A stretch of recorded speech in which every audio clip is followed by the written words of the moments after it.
بسم اللہ الرحمن الرحیم۔ السلام علیکم۔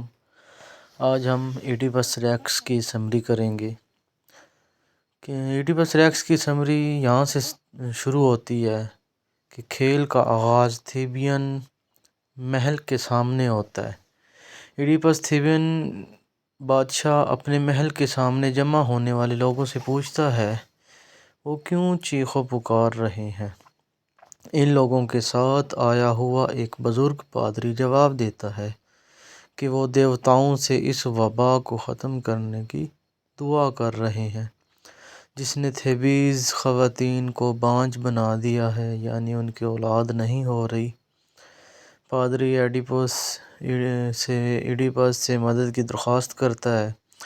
ایڈیپس پادری کو بتاتا ہے کہ وہ شہر کے لوگوں کے درد کو محسوس کر سکتا ہے اور اس نے اپنے برادر نسبتی کیریون کو ڈیلفی ایریکل اپالو کی غیبی آواز کے ذریعے کے پاس مدد طلب کرنے کی خاطر بھیجا ہے، یعنی اپالو کی غیبی آواز کی طرف بھیجتے ہیں مدد کے لیے۔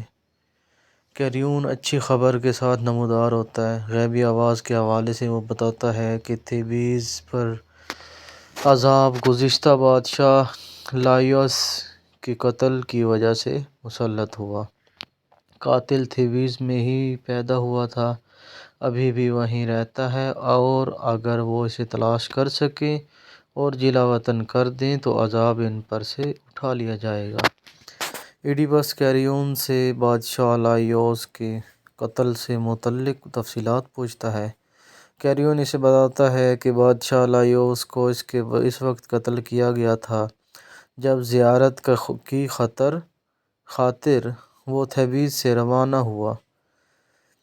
محض ایک عینی شاہد گواہ باقی بچا تھا جس کا کہنا تھا کہ بادشاہ کو ڈاکوؤں کے ایک گروہ نے قتل کیا تھا۔ ایڈیپس اس سے پوچھتا ہے اس معاملے کی پوری طرح سے چھان بین کیوں نہیں کی گئی تھی، اور کیریون بتاتا ہے کہ شہری کی توجہ ایک عورت نما جانور تھا جو ہر کسی سے یہ سوال پوچھتا تھا کہ وہ کون سا جانور ہے جس کی صبح کو 4 ٹانگیں، دوپہر کو 2 اور شام کو 3 ٹانگیں ہوتی ہیں۔ ایڈیپس نے اس کا جواب دے دیا اور سفنکس نے خود کو مار دیا۔ یہ سوال انہیں اپنی طرف کھینچتا ہے۔ ایڈیپس قسم اٹھاتا ہے کہ وہ بادشاہ لائیوس کا قاتل اس کے بعد اس پر حملہ کرے۔ وہ تھیبیز کے تمام لوگوں کو مدعو کرتا ہے۔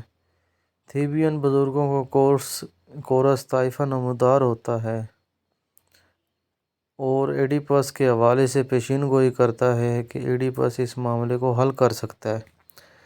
کورس گانا گانے والوں کا گروہ ہوتا ہے۔ کورس جو ہوتا ہے نا، یعنی گانا گانے والوں کا جو گروہ ہے اسے کورس کہتے ہیں۔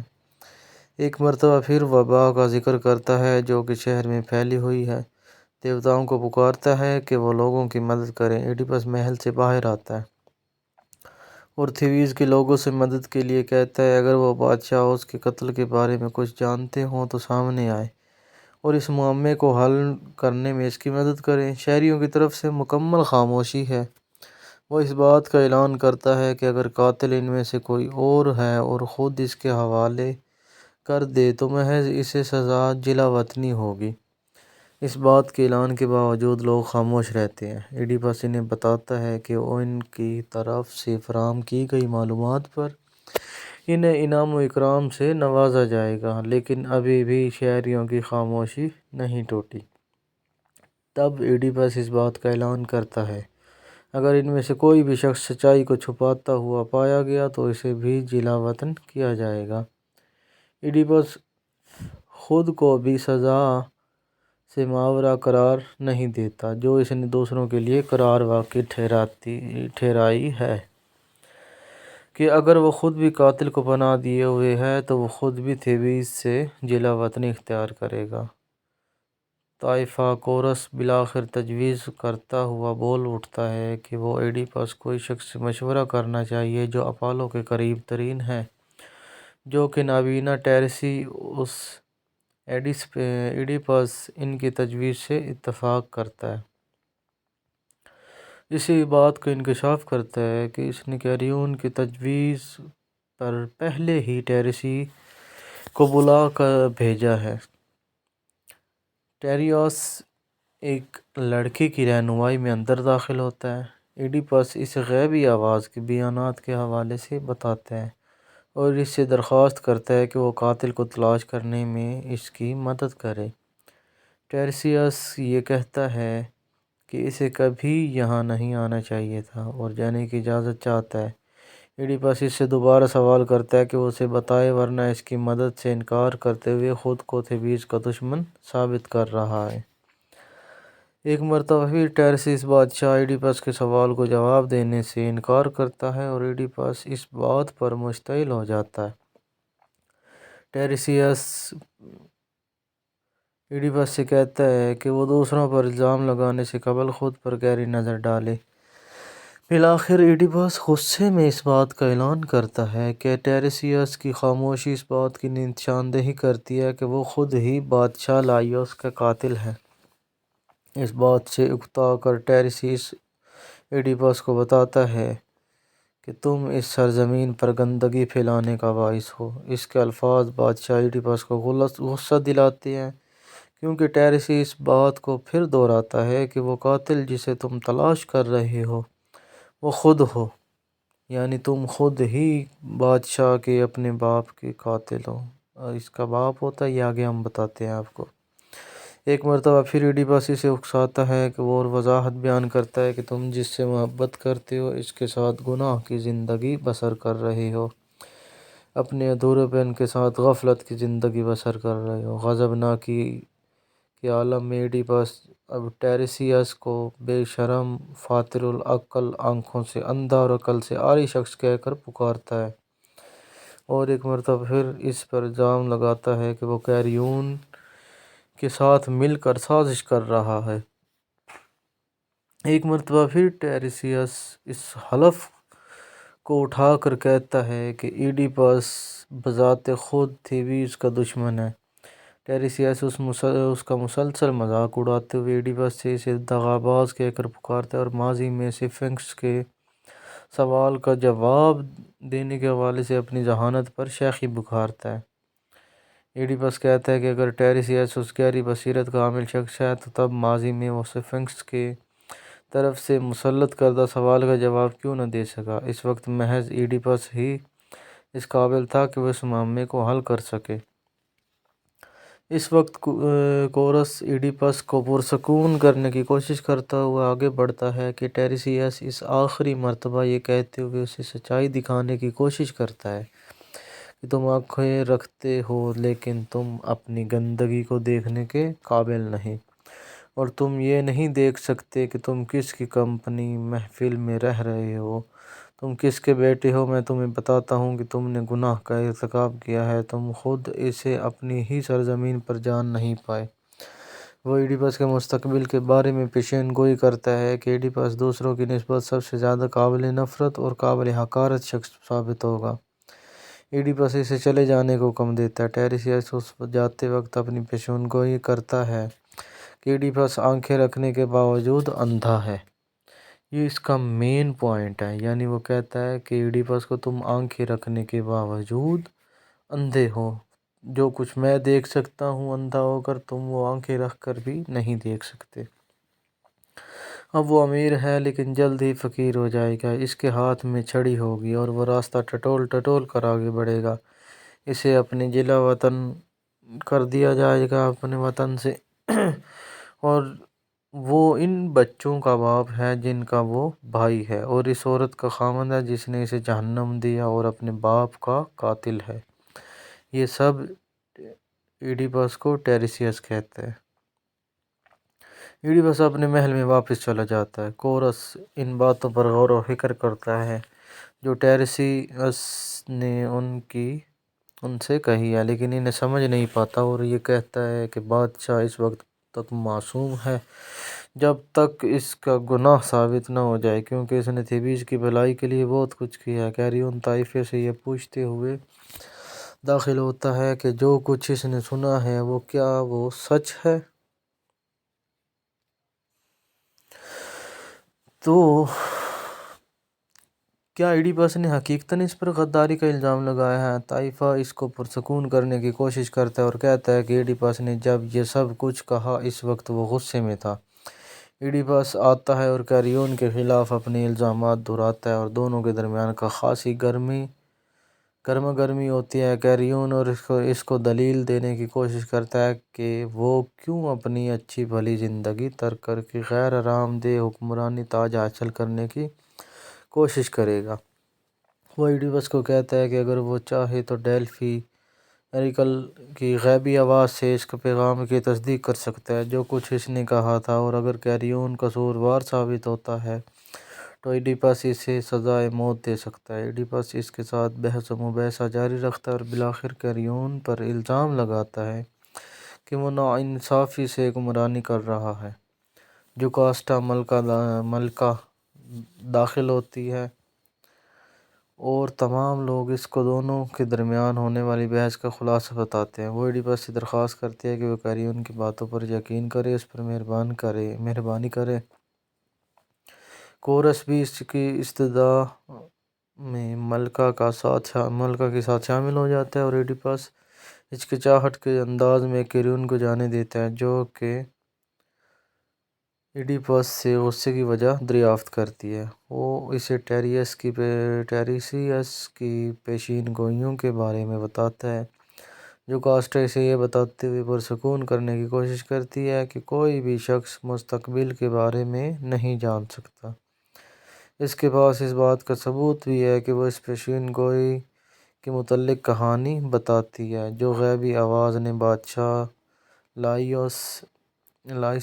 لائیوس کے متعلق کبھی بتائی تھی۔ وہ اپنے ہی بیٹے کے ہاتھوں قتل ہوگا، لیکن ایسا کبھی بھی رونما نہ ہوا، بلکہ بادشاہ لائیوس کے ڈاکٹروں کے ہاتھوں ایسی جگہ قتل ہوا جہاں تینوں سڑکوں کا مقام اتصال تھا۔ اور جہاں تک بیٹے کا تعلق تھا، جوکاسٹا اور لائیوس نے اپنے شیرخوار کو ایک پہاڑی کے دامن میں پاؤں کے چھید کر کے پھینکوا دیا تھا تاکہ پیشین گوئی کو سچ ثابت ہونے سے روکا جا سکے، اور اگر بادشاہ لائیوس کے متعلق پیشین گوئی سچ ثابت نہیں ہوئی تو بادشاہ ایڈیپس کے متعلق پیشین گوئی کیوں کر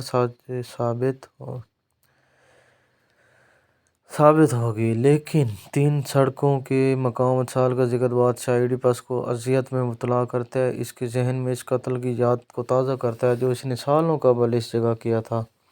وہ جوکاسٹا سے پوچھتا ہے کہ لائیوس ظاہری شکل و صورت میں کیسا دکھائی دیتا تھا، اور اس کی طرف بتائی گئی ظاہری حالت اس کی یاد سے مماثلت رکھتی ہے، اور وہ جوکاسٹا سے سوال کرتا ہے کہ بادشاہ لائیوس کے ساتھ کتنے لوگ تھے، اور وہ بتاتی ہے کہ اس کے ساتھ 5 آدمی تھے جب اسے قتل کیا گیا۔ وہ عینی شاہدوں گواہوں کے بارے میں بھی سوالات کرتا ہے، اور جوکاسٹا بتاتی ہے کہ ان میں سے ایک شخص بچا تھا اور وہ بھی اس وقت ملک چھوڑ کر چلا گیا جب ایڈیپس تھیبیس کا حکمران بنا تھا۔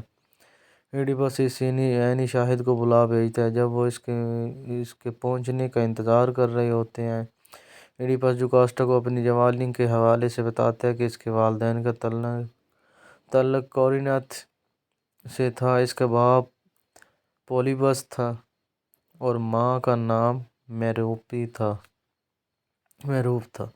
ایک روز نشے میں مخمور ایک شخص نے ایڈیپس کو بتایا کہ وہ اپنے باپ کا بیٹا نہیں تھا۔ اس بات سے پریشان ہو کر ایڈیپس نے اپنے والدین سے سچائی پوچھی، لیکن انہوں نے بات ٹال دیا۔ یہ حقیقت ایڈیپس کے لیے باعث اذیت رہی، اس لیے وہ خفیہ انداز سے ڈیلفی ایریکل کی آواز کو ہاں گیا اور اس سے سوال کیا، لیکن اس غیبی آواز نے ایڈیپس کو اس سے بھی زیادہ ڈراؤ دینے والی بات بتائی کہ ایک روز وہ اپنے باپ کو قتل کرے گا اور اپنی ماں سے شادی کرے گا۔ اس پیشین گوئی نے ایڈیپس کو اس قدر صدمہ پہنچایا کہ وہ گھر واپس نہ گیا، اور اس بات سے خوفزدہ کبھی کورینتھ واپس نہ لوٹا کہ کہیں وہ غیبی آواز کی پیشین گوئی سچ ثابت نہ ہو جائے۔ اپنی آوارہ گردی کے دوران ایڈیپس ایک ایسی جگہ پہنچا جہاں 3 سڑکیں آپس میں ملتی تھیں، اور یہاں اس کا سامنا ایک مغرور شخص سے ہوا جو کہ 5 ساتھیوں کے ہمراہ تھا۔ ایڈیپس نے اس شخص کو قتل کر ڈالا۔ اب اگر وہ شخص بادشاہ لائیوس تھا تو بطور سزا ایڈیپس کو تبعیض سے جلا وطن ہونا پڑے گا۔ اب صرف ایک امید باقی ہے کہ وہ یہ کہ زندہ بچے رہنے والے یعنی شاہد سے اس کے متعلق بات کرے کہ ڈاکوؤں نے بادشاہ لائیوس کو قتل کیا تھا، اور وہ ایک آدمی نہ تھا، جو کہ ایڈیپس کو دوبارہ یقین دلاتا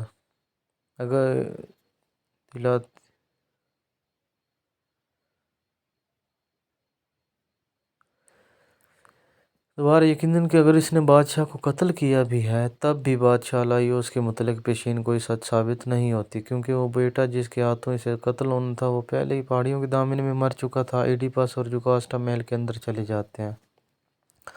صرف طائفہ کورس اس بات پر غور و فکر کرتا ہے جو کچھ بتایا گیا ہے، اور تکبر کی برائیوں کے بارے میں بات کرتا ہے۔ تکبر کے بارے میں یہ دعویٰ کیا جاتا ہے کہ یہ محض بربادی ہی لاتا ہے۔ جوکاسٹا مقدس خانقاہ کی زیارت کے لیے محل سے باہر جاتی ہے۔ مقدس خانقاہ۔ اس وقت کارنیت سے ایک قاصد آتا ہے اور یہ خبر دیتا ہے کہ ایڈیپس کا والد پولیبس وفات پا چکا ہے۔ کارنیت کے رہنے والے ایڈیپس کارنیت اور تھیبیس دونوں شہروں کا بادشاہ بنایا جاتا ہے۔ خوشی سے معمور جوکاسٹا ایڈیپس کو بلا بھیجتی ہے۔ جب وہ خبر سنتا ہے کہ وہ پیشین گوئی کے جھوٹے ہونے پر خوشی مناتا ہے، وہ محروب کارنیت والی ماں سے شادی نہ کر بیٹھے۔ قاصد ایڈیپس کو اس بات کو یقین دہانی کراتا ہے کہ اسے اپنی ماں سے شادی کرنے کے سلسلے میں پریشان نہیں ہونا چاہیے، کیونکہ پولیبس اور محروب اس کے حقیقی والدین نہیں ہیں۔ وہ ایڈیپس کو وہ کہانی سناتا ہے کہ ایڈیپس کس طرح ان کا بیٹا بنا۔ قاصد بتاتا ہے کہ لمبا عرصہ قبل وہ ایک پہاڑی پر بکریاں چرا رہا تھا۔ ایک اجنبی نے اسے شیرخوار بچہ دیا جسے وہ موت سے بچا کر لایا تھا۔ اس شیرخوار کے ٹخنوں میں چھید تھا۔ اس پر ایڈیپس تصدیق کرتا ہے کہ وہ پیدائشی لنگڑا ہے۔ قاصد کہتا ہے کہ اس نے وہ شیرخوار محروب کو دے دیا۔ ایڈیپس اس شخص کی شناخت پوچھتا ہے جس نے یہ بچہ قاصد کو دیا۔ قاصد اسے بتاتا ہے کہ وہ اجنبی شخص بادشاہ لائیوس کے ملازموں میں سے ایک تھا۔ ایڈیپس یہ جاننا چاہتا ہے کہ کیا وہ شخص زندہ ہے۔ قاصد جواب دیتا ہے کہ جوکاسٹا کو علم ہونا چاہیے کہ وہ کون تھا۔ ایڈیپس جوکاسٹا کی طرف مڑتا ہے، جو کہ خوف کے مارے سفید پڑ چکی ہے۔ وہ اس سے درخواست کرتی ہے کہ اس معاملے میں مزید چھان بین نہ کرے اور اسے بھلا دے، لیکن ایڈیپس اس معاملے کو حل کرنے کے لیے پرعزم ہے اور شخص کو بلا بھیجتا ہے جس نے قاصد کو بچہ دیا تھا۔ جوکاسٹا اسے متنبہ کرتی ہے کہ وہ سوال و جواب کے سلسلے کو ختم کرے اور محل کے اندر بھاگ جاتی ہے۔ سوائے جوکاسٹا کے ابھی تک کوئی شخص اس معاملے کو حل نہیں کر سکا، اور طائفہ غور و فکر کرتا ہے کہ ایسا محسوس ہوتا ہے کہ کچھ برا ہونے والا ہے۔ ایڈیپس بیان کرتا ہے کہ وہ بھرپور سچائی جاننا چاہتا ہے، چاہے وہ کتنی بری کیوں نہ ہو۔ وہ شک کا اظہار کرتا ہے۔ جوکاسٹا اس کے متوقع کمتر پیدائشی کے رتبے کے حوالے سے پریشان ہے۔ وہ اعلان کرتا ہے کہ خوش قسمت بچہ اور وہ جان کر رہے گا کہ حقیقتاً کون ہے۔ اس دوران ایک چرواہا پہنچتا ہے جو وہ شخص ہے جس نے قاصد کو بچہ دیا تھا۔ ایڈیپس اس سے سوال کرتا ہے لیکن وہ جواب دینے سے ہچکچاتا ہے۔ قاصد اسے بتاتا ہے کہ ایڈیپس وہی بچہ ہے، اور چرواہا کا رد عمل ظاہر کرتا ہے۔ قاصد سے درخواست کرتا ہے کہ وہ خاموش رہے۔ ایڈیپس جسمانی تشدد سے اسے ڈراتا دھمکاتا ہے، اور بالآخر وہ شخص اس طور اعتراف کرتا ہے کہ وہ بچہ بادشاہ لائیوس کا ہی بیٹا تھا۔ جوکاسٹا اسے پہاڑی کے دامن میں چھوڑ دینے کے لیے دیا تھا جوکاسٹا نے، تاکہ پیشین گوئی سچ ثابت نہ ہو۔ ایڈیپس سوال کرتا ہے کہ پیشین گوئی اس کے اپنے باپ کو قتل کرنے سے متعلق تھی۔ چرواہا ہاں میں جواب دیتا ہے۔ چرواہا کہتا ہے کہ وہ شیرخوار کو ہلاک کرنے کا حوصلہ اپنے اندر پیدا نہ کر سکا، اس لیے اسے مارنے کے بجائے قاصد کو دے دیا۔ بالآخر ایڈیپس سچائی کو جان لیتا ہے اور چلا جاتا ہے، محل کے اندر بھاگ جاتا ہے۔ قاصد اور چرواہا روانہ ہو جاتے ہیں۔ طائفہ کورس خوشیوں کی عارضی فطرت اور تکبر کی حقیقت پر غور و فکر کرتا ہے۔ کوئی بھی شخص قسمت سے بھاگ نہیں سکتا۔ محل سے ایک قاصد دہشتناک خبر لے کر داخل ہوتا ہے۔ جب جوکاسٹا محل کے اندر داخل ہوئی، وہ سیدھے اپنے سونے کے کمرے میں گئی اور دروازے کو زور سے بند کر لیا۔ اس نے اپنی انگلیوں سے اپنے بال نوچ ڈالے۔ تب وہ بادشاہ لائیوس کو پکارتی رہی اور بیٹے خامد کی المیے پر ماتم کرتی رہی۔ ایڈیپس تلوار کے لیے پکارتا ہوا محل کے اندر داخل ہوا اور اپنی بیوی تلاش کرنے لگا، لیکن کسی نوکر نے اس کا سوال کا جواب نہ دیا۔ وہ خود بخود جان گیا وہ کہاں ہو سکتی ہے۔ اس نے دروازے سر سے ٹکرا کر خود کو زخمی کر لیا۔ جب ایڈیپس لڑکھڑاتا ہوا وہاں پہنچا تو اس نے جوگاسٹا کو لٹکتا ہوا پایا۔ آؤ بقا کرتے ہوئے اس نے کھولا اور اسے زمین پر لٹا دیا۔ تب اس نے سونے کے بنے ہوئے بروچیز کو اپنی آنکھوں میں کھونپ ڈالا۔ بار بار اس نے بروچیز سے اپنی آنکھوں کو نوچا، یہاں تک کہ خون کے اس کے گالوں پر ٹپکنے لگا۔ تب وہ چیخنے لگا کہ کوئی شخص محل کے دروازے کھول دے تاکہ تمام تھیبیز دیکھ سکیں کہ بادشاہ لائیوس کا قاتل ہے۔ وہ قسم کھاتا ہے کہ اپنے ملک کو اس کی عفریت سے نجات دلانے کے لیے اپنے ملک سے دور چلا جائے گا۔ محل کے دروازے کھلتے ہیں، ایڈیپس لڑکھڑاتا ہوا باہر آتا ہے۔ کورس طائفہ اس منظر کو دیکھ کر اذیت سے چلاتا ہے کہ اپنی آنکھوں کو ڈھانپ لیتا ہے۔ ایڈیپس ایسی آواز میں شہر بھر میں چلاتا ہے جو مشکل سے اس کی اپنی محسوس ہوتی ہے۔ طائفہ چلاتا ہے کہ ایڈیپس بولنے کے قابل نہیں ہے، اس کی آنکھیں دیکھ نہیں سکتی اور جسمانی روحانی دونوں کی طرح کی اذیت اس نے اٹھائی ہے۔ ایڈیپس کسی کو اپنا رہنما بننے کے لیے پکارتا ہے۔ طائفہ کورس اس سے پوچھتا ہے کہ اس نے خود کو کیوں اذیت دی۔ ایڈیپس جواب دیتا ہے کہ وہ مزید آنکھیں نہیں رکھنا چاہتا تھا کیونکہ اس کے سامنے دیکھنے کی بدصورتی کے سوا کچھ نہیں۔ وہ کورس سے استدعا کرتا ہے کہ وہ اسے تھیبیز کے باہر کی طرف رہنمائی کرے اور اس چرواہے پر بھی لعنت بھیج دے جس نے اس کی زندگی بچائی جب وہ بچہ تھا۔ طائفہ اسے بتاتا ہے کہ موت اس اندھے پن سے واضح طور پر بہتر ہوتی ہے۔ اس پر ایڈیپس جواب دیتا ہے کہ موت کی صورت میں وہ زیر زمین قبر میں اپنے والدین کا سامنا نہیں کرنا چاہتا۔ اس کی خواہش ہے کہ وہ کانوں سے اپنے آپ کو بہرا کر لے۔ وہ طائفہ سے درخواست کرتا ہے کہ اسے انسانی نظر سے دور لے جائیں۔ کیریون داخل ہوتا ہے اور ایڈیپس اس سے بھی درخواست کرتا ہے کہ اسے شہر سے باہر نکال دے۔ کیریون کہتا ہے کہ اسے اپالو کی طرف سے ہدایات کا انتظار کرنا چاہیے۔ ایڈیپس بحث کرتا ہے کہ اپالو کی ہدایات واضح تھی کہ قاتل شہر چھوڑ دینا چاہیے قاتل کو۔ ایڈیپس کیریون سے درخواست کرتا ہے کہ جوگاسٹا کی تدفین کا مناسب انتظام کرے اور اس کی بیٹیوں کی دیکھ بھال کرے، لیکن جانے سے قبل وہ درخواست کرتا ہے کہ اپنی بیٹیوں سے ایک مرتبہ ملاقات کرنا چاہتا ہے۔ اس کی بیٹیوں اینٹیگون اور ایسیمین کو اندر لایا جاتا ہے اور ایڈیپس اپنے ہاتھوں سے اپنی بیٹیوں کو پیار کرتا ہے جن کا وہ باپ ہے اور بھائی بھی ہے، اور اس حقیقت کا احساس کر کے روتا ہے کہ وہ کبھی بھی اس المناک خاندانی تاریخ کے ساتھ خامند تلاش کرنے کی اہل نہیں ہو سکی۔ کیریون کے وعدے کے ساتھ اپالو کی طرف سے ہدایات ملنے کے ساتھ ہی وہ اسے تھیبیز سے دور لے جائے گا۔ ایڈیپس اس کا خاندان دوبارہ محل میں داخل ہوتے ہیں۔ اسٹیج پر تنہا کورس سامعین سے ایڈیپس کی کہانی یاد کرنے کو کہتا ہے۔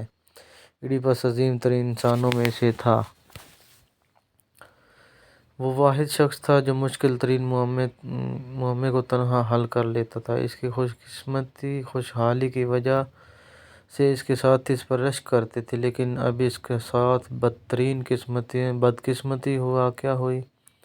کورس سامعین کو انتباہ کرتا ہے کہ فانی انسانوں کو ہمیشہ اپنے اختتام پر نظر رکھنی چاہیے اور کبھی یہ فرض نہیں کرنا چاہیے کہ وہ خوش ہیں، یہاں تک کہ وہ اپنی موت کو آخری دن تک خوشی کے ساتھ بسر نہ کر لیں۔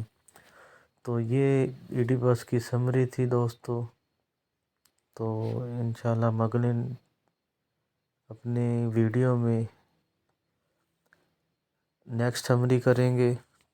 ہمارے چینل کو سبسکرائب کریں اور اس ویڈیو کو لائک کریں، شیئر کریں اور بیل آئیکن پر کلک کریں تاکہ اگلی ویڈیو آپ کو مل سکے۔ شکریہ، اللہ حافظ۔